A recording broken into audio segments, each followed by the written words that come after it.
Welcome to our channel. నేను యజ్ఞమూర్తి. ఇప్పుడు మన ముందు ఒక గాయకుడు, ఒక జర్నలిస్టు, ఒక సంగీత దర్శకుడు, వీటన్నిటికీ మించి భగవద్గీత ద్వారా ప్రపంచాన్ని చైతన్యవంతం చేయాలని తప్పిస్తున్నటువంటి భగవద్గీత ఫౌండేషన్ వ్యవస్థాపకులు ఎల్వి గంగాధర శాస్త్రి ఉన్నారు. నేటి సమాజంలో ఉన్నటువంటి పరిస్థితులు, సమాజం ఎటువైపు వెళుతుంది అనే విషయాలతో పాటు భగవద్గీత ద్వారా, ఆ ఫౌండేషన్ ద్వారా ఆయన ఇప్పటి వరకు, అంటే ఆయన 2006లో ఆ ఫౌండేషన్ స్థాపిస్తే అప్పటి నుంచి ఇప్పటి వరకు ఆ ఫౌండేషన్ ద్వారా ఆయన ఏం సాధించారు, సమాజం నుంచి ఎలాంటి స్పందన వచ్చింది అనే అంశాలతో పాటు సినిమా జర్నలిస్ట్గా ఆయనకున్నటువంటి ఆ అనుభవం కానివ్వండి, తర్వాత భాష మీద, తెలుగు భాష మీద ఉన్నట్టు ఆయనకి ఆ అభిమానం, ప్రేమ కానివ్వండి, వీటిని దృష్టిలో పెట్టుకుంటే అసలు ఈరోజు తెలుగు సినిమా సాహిత్యం ఎలా ఉంది, తెలుగు సినిమా కథలు ఎలా ఉంటున్నాయి అనే విషయాలను కూడా ఆయనతో మాట్లాడి చర్చిద్దాం. నమస్తే అన్నయ్య. నమస్కారం.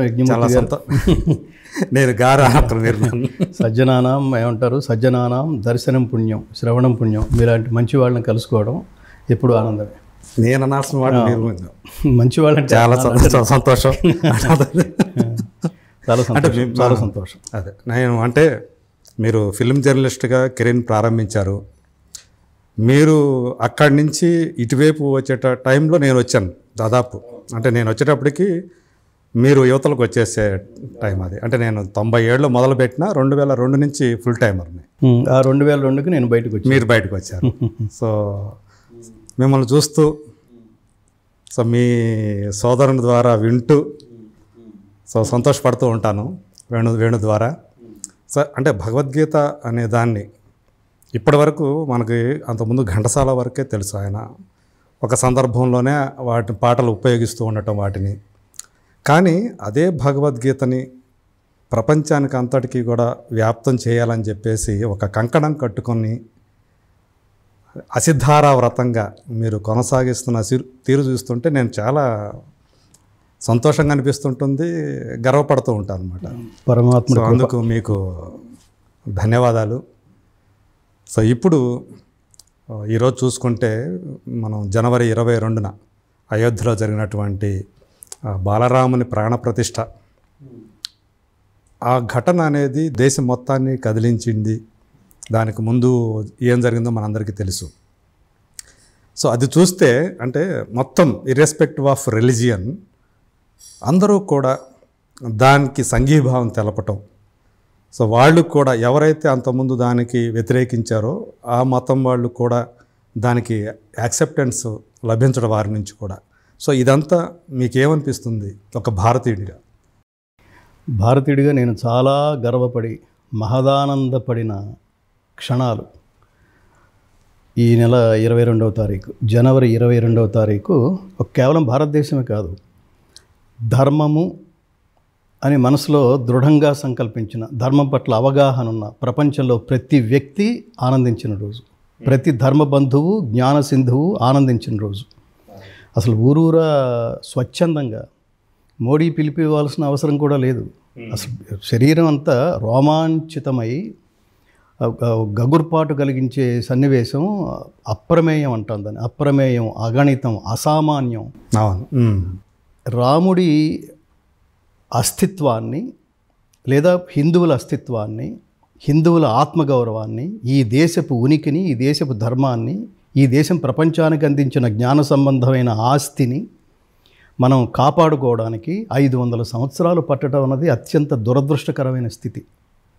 మనం 2 రకాలుగా విశ్లేషించుకుంటే, ఓకే, నా తండ్రిని నేను గౌరవిస్తున్నాను అని ప్రూవ్ చేసుకోవడానికి 500 సంవత్సరాలు పడుతుందా? స్వాతంత్రం వచ్చిన 77 సంవత్సరాలు పడుతుందా? అసలు భారతీయులు ఎంత బలహీనంగా ఉన్నారు అనిపిస్తుంది. ఓకే, మన తాత, అవును, సినిమాల్లో అయితే మనం రామయ్య తండ్రి, సీత అమ్మ అని పిలుచుకున్నాం. అంటే మనకు చెప్పాలంటే హిందువులకి ఒక మూల పురుషుడిలాగా. హిందువులనే కాదు, రాముడి కాలంలో అసలు హిందూయిజం అనే పదమే లేదు, అసలు హిందూ శబ్దమే లేదు. మతాలు ఆవిర్భవించిన కాలంలో పుట్టిన శ్రీరామచంద్రుడు ధర్మమూర్తి, రామో విగ్రహవాన్ ధర్మ అంటున్నాం. అంటే మనిషి ప్రవర్తించవలసిన తీరు ఇలా ఉండాలి అని తన యావత్ కుటుంబంతో సహా రామాయణంలో ప్రతి పాత్ర, ప్రతి చిన్న పాత్ర చాలా గొప్ప గొప్ప సందేశాలను ఇస్తుంది.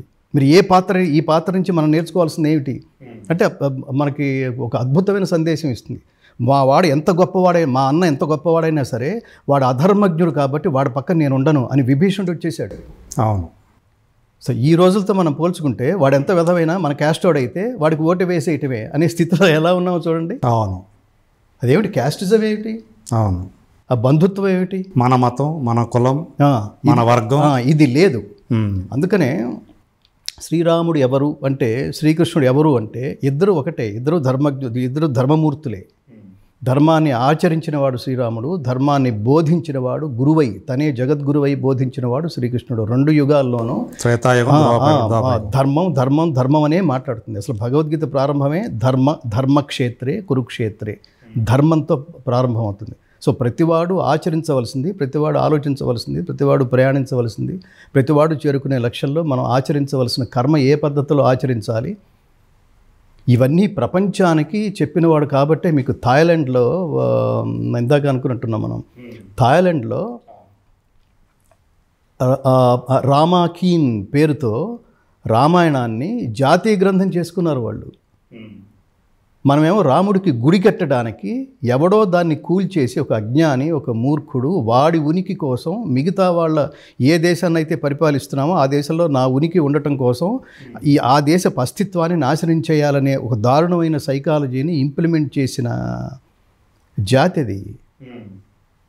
తర్వాత ఔరంగజేబులు, వాడేమో బాబరా పని చేశాడు, తర్వాత ఔరంగజేబు, ఇవన్నీ తవ్వుకుంటూ వెళ్తే అంటే వాళ్ళు దూషించడం అని కాదు, దాన్ని మనం నిలబెట్టుకుని ఊరూరా అసలు ముగ్గులు వేసి రోడ్లన్నీ పసుపు నీళ్లు జల్లి రాముడి విగ్రహాన్ని ఏమంటారు శోభాయాత్రలు కొనసాగించి ఆనంద నృత్యాలు, సీతారామ కళ్యాణాలు, అసలు ఇది మన జనరేషన్లో జరగటం. ఈ రాముడి బాలరాముని విగ్రహ ప్రతిష్ట, రామాలయ నిర్మాణం అయోధ్యలో రాముడు పరిపాలించిన ప్రపంచానికి కేంద్రం అది. వాళ్ళు చక్రవర్తులు. వాళ్ళు ఇప్పుడున్న విభజించబడిన ఇంత భారత్ కాదు.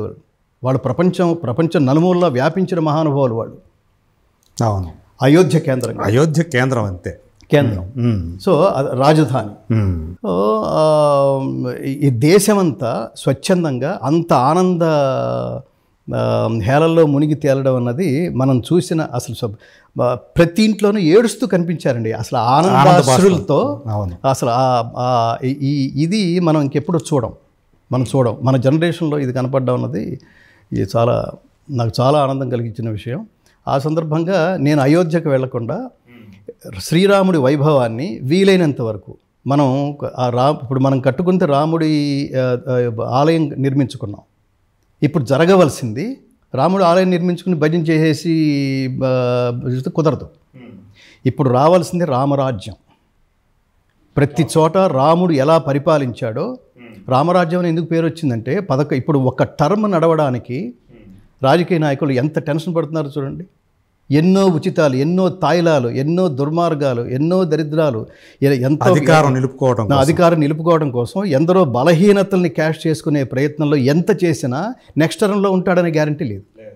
అలాంటిది 11,000 సంవత్సరాలు పరిపాలించారు అంటే శ్రీరామచంద్రుడు 11,000 సంవత్సరాలు. అప్పుడు ఆయు ప్రమాణం అలా ఉండేది. అయోధ్యలో శ్రీరాముడు జన్మించిన క్షణం నుంచి సరయూ నదిలో తన అవతారం చాలించేంత వరకు ప్రజల్ని ఇక నాకు చాలు అనుకుంటే వాళ్ళు వెళ్ళిపోతారన్నమాట. అప్పటికి జనాలు ఊరుకోరు, మీరే ఉండాలని ఏడుస్తుంటారు.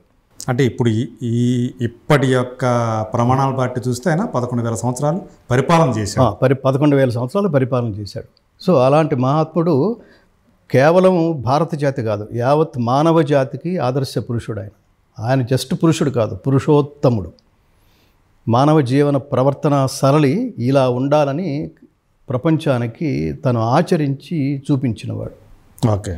ఈ చిన్న మామూలుగా మన ఫ్యామిలీల్లో జరిగే విషయాలు చూస్తే చిన్న వాటికి గొడవలు పెట్టుకుంటే విడిపోవటం, తేడా వస్తే విడిపోవటం, మాట తేడా వస్తే ఆత్మహత్యలు చేసుకోవటం, ఇట్లాంటి దుస్థితుల్లో ఉన్న మన మానసిక బలహీనలాగా జీవితంలో ఎంత కష్టం వచ్చినా తట్టుకుని నిలబడాలని తను ఆచరించి ప్రపంచానికి చూపించిన మహాత్ముడు దైవం శ్రీరామచంద్రుడు. ఒక ఒక ఒక ఒక జీవిత కాలంలో తను దైవం అని ఎక్కడా ప్రకటించుకోకుండా, తను దేవుడనే స్పృహ లేకుండా, నారాయణ స్వరూప అతను అవతారం అయినప్పటికీ నేను అవతారాన్ని ఎక్కడ అతను శ్రీకృష్ణులాగా చెప్పలేదు ఆయన, చెప్పలేదు. కాబట్టి సీతతో ఎలా ఉన్నాడు, భార్యతో ఎలా ఉన్నాడు, తల్లిదండ్రులతో ఎలా ఉన్నాడు, బిడ్డలతో ఎలా ఉన్నాడు, సోదరులతో ఎలా ఉన్నాడు, ప్రజలతో ఎలా ఉన్నాడు, పరిపాలన విషయంలో ఎలా ఉన్నాడు, మీకు భగవద్గీతలో చెప్తాడు.